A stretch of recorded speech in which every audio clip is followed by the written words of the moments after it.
this, but over the next couple of weeks, yours truly has to grow a beard. Okay. Now you're going to see me go through stages of this beard growth. Right now, I'm in the holy cow, is Will hungover? Why does he have a 5 o'clock shadow stage? Soon to be transitioned into, is this guy allowed to be around playground stage? And finally into the look, it's a young Santa Claus stage. And the reason I'm having to do this, just so you guys know, is because yours truly spent way too much time out in the sun when he was a kid. You guys all know I grew up on a farm. I didn't know what sunscreen was. And over the course, it started this past Friday, actually. Over the course of the next few weeks, I'm going to be having some of these sunspots, et cetera, removed so that they don't turn into anything worse over the long haul. So that's what's going on with the beard. I apologize in advance. Some people say I look good in a beard. If you end up being one of those people, Yeah. you're going to be really happy with that. Some people say I don't. You're entitled to your opinion. On Just let me TikTok. know what you think. So that's what's going to be going on with that. The Uh, other thing I wanted to remind you guys of, you may be asking the question, I hear you too. why are we on Monday night? This, but over the next couple of weeks, it truly has to grow a beard.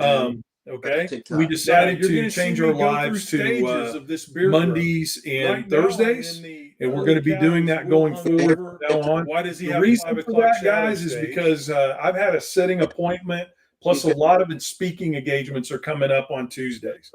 So it was just better for us from a schedule perspective to change those lives They would be saying Mondays something in and the to Thursdays. comments. So that's what's happening here at the Back 40. All right, guys, let's jump into it. If you guys would in the booth, could you pull up the website for the Big BS Beautiful Bill? And what we're going to start with tonight, guys, is I want to walk you through some of the horrific things that are in this Big Beautiful Bill.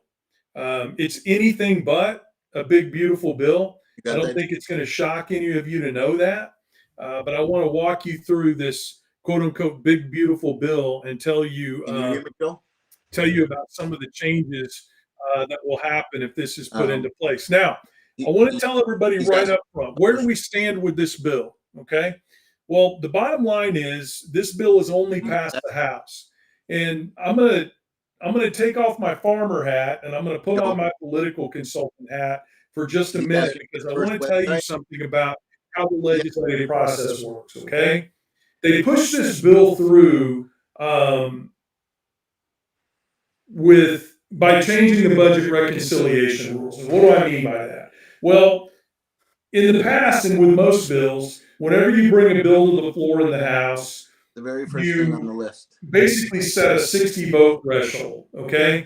And the reason you set that threshold is because for years and years and years, going back decades, we've wanted to set a precedence in the House and in the Senate that if a piece of legislation is good, if it's really good, then it ought to meet the minimum qualification of being accepted by at least 60% of the people that serve in the House and the Senate.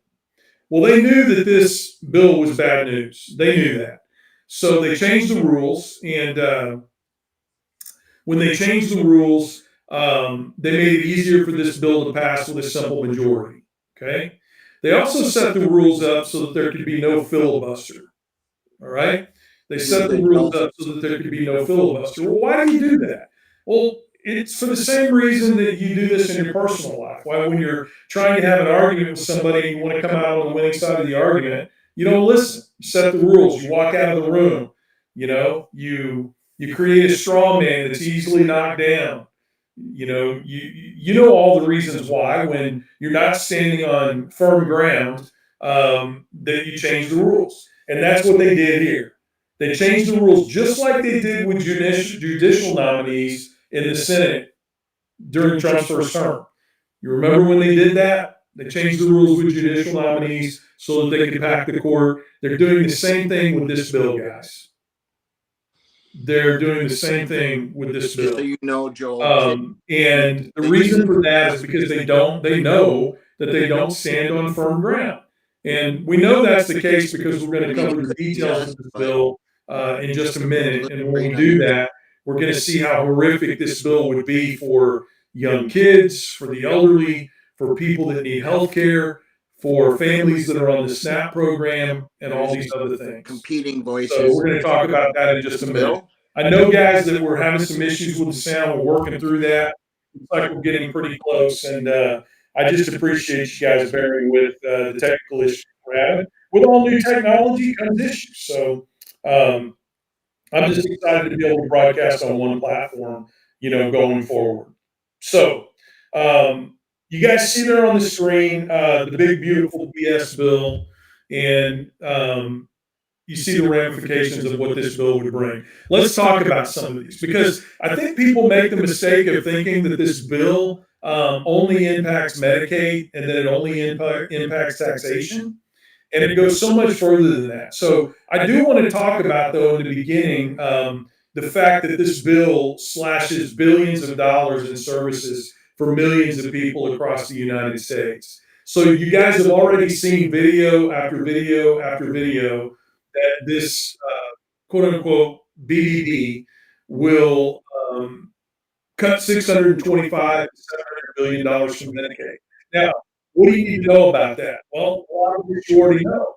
But the net result of these cuts to Medicaid will mean that we'll have millions of low-income people that would lose their health care coverage. The bottom line is Medicaid is primarily responsible for health care coverage for the majority of poor people and elderly people outside of Medicaid across the United States of America. And millions of them would lose their coverage if this bill is put in place. The other thing that it does, and this is why they call it the double whammy bill, is that it's not only taking away health care that millions of Americans need, it's also cutting SNAP programs, food stamps, by $300 billion.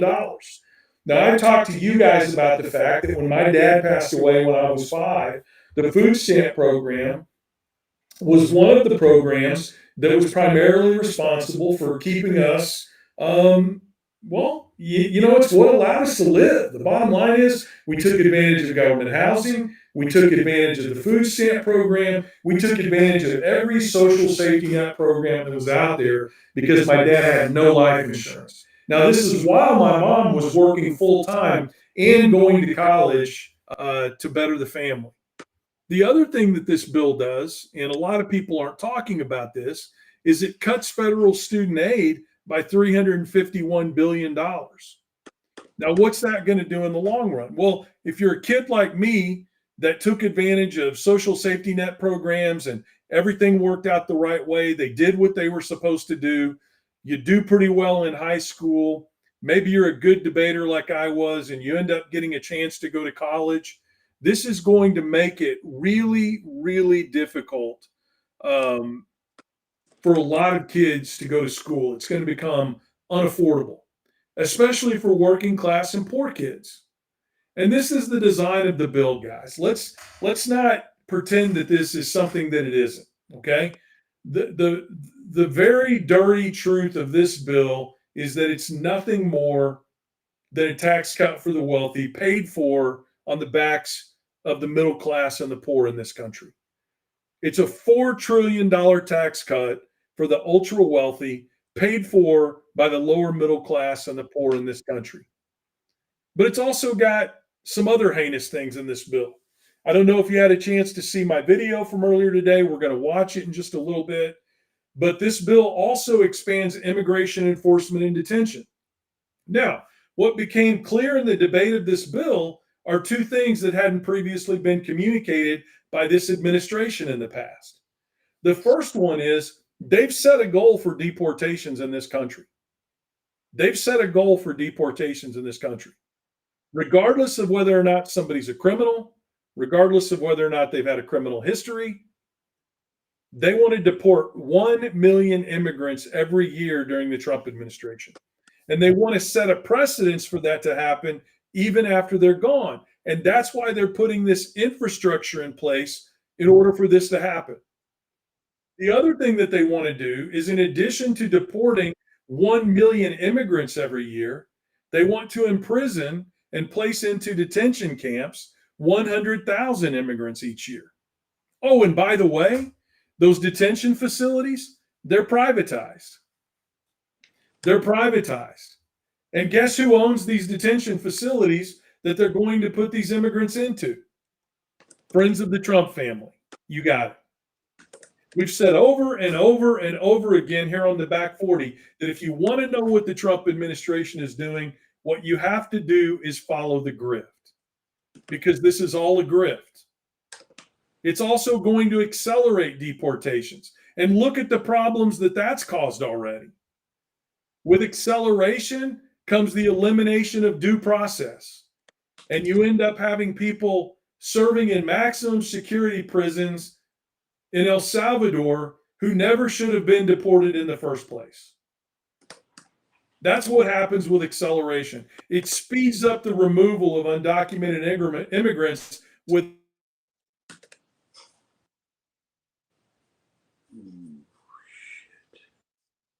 without the proper legal review.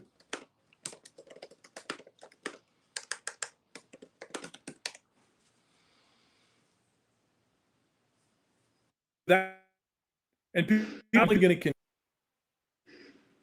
It's only going to get worse. Okay, guys, what we're going to do, if you don't mind, because I know a lot of you are saying that you can't hear us, we're going to continue to troubleshoot on the back end here. Okay, so just bear with us. Seems to me like the biggest complaint is either that you can't hear us or we're going in and out. And this is good stuff tonight. And I want you to hear it all. I want you to hear it all. Listen, the bottom line is if we can't get it fixed, no worries, we can go old school. We can go do it the old way that we used to do it, and we can work on getting it fixed between now and Thursday. Because I definitely want you to hear about and see all of these things that are happening, because they're important. And the bottom line is the administration is lying over and over and over again, number one, about what the impacts will be, and number two, about what the long-term ramifications are going to be, even after the administration is gone. Even after the administration is gone. So it's important that we talk about all these things tonight. So all of that said, I appreciate you guys bearing with us through all the issues that we're having. We're going to get it fixed. My understanding is that the sound is better now. So hip, hip, freaking hooray, right? There we go. There we go. All right, let's talk a little bit more about what's in this big, beautiful bill. Okay. So we've got the cuts to Medicaid. We've got the cuts to affordable education at the secondary level. We've got the expansion of detentions and deportations. We've got the continued elimination of due process and the acceleration of the expelling of people that shouldn't be expelled. We've also got in here an attack on our public lands. Now, you guys know I've talked about before, it's been a while, but I talked about before one of the companies that I used to own was a company that worked closely with parks around the country. So I've got a special place in my heart for set aside public lands that are used for public use. And frankly, even in the cattle and ranching business, there's a strong cooperation between ranchers and between the Bureau of Land Management to utilize public lands to help farms out around the country with grazing, et cetera. In this bill, hidden in this bill, is a green light for the sale of public lands. It opens up national parks. It opens up national forests. And even, this is the worst part in my book, guys, it even opens up sacred native lands to mining, drilling, and logging. It's almost like a smorgasbord for multi-billion-dollar companies to come in and to assault the federal lands that we've got in this country. It also repeals clean energy programs across the board. Okay, it ends investment in solar. It ends investment in wind. It ends investment in green jobs. And again, guys, all of this goes back to the grift. It all goes back to the grift. Think about who benefits from opening up our national parks to development, to mining, to drilling. Think about who benefits if we completely eliminate alternative energy in this country from a public lands perspective. The cronies years, that we're support going to continue to troubleshoot on the back end. you can't argue that it's happening for any other reason Just bear than to with make the us. rich richer. And it goes right along with the $4 trillion tax cut that they're offering the ultra wealthy in this country. And this is good stuff tonight. The other thing that it's going to do is it's going to gut state and local control over AI. Now, on multiple lives that I've done in the past, because one of the companies that I own, Highlander Political Strategies, in essence is a tech company. It's designed to get the message out, not only for rural political campaigns across the country that have to reach out across a broad geographic area, okay? It also sends out text messaging. It drops messages between or behind firewalls on cell phones. There's telephone town hall and video town hall technology that's a part of the tech company that I own. But what this is going to do is it's going to prevent states from being able to regulate, okay, what's happening with AI across the board. Now, why is that a bad thing? Because there's a big fear in this country right now that the regulators in Washington, D.C., the politicians, and the people that run the government institutions there don't effectively understand the impact that AI is going to have on the job market in this country. And because of that, they're not discussing or passing legislation that's going to deal with the fact that we're going to lose 60% of the jobs in this country over the next 5 to 9 years because of artificial intelligence.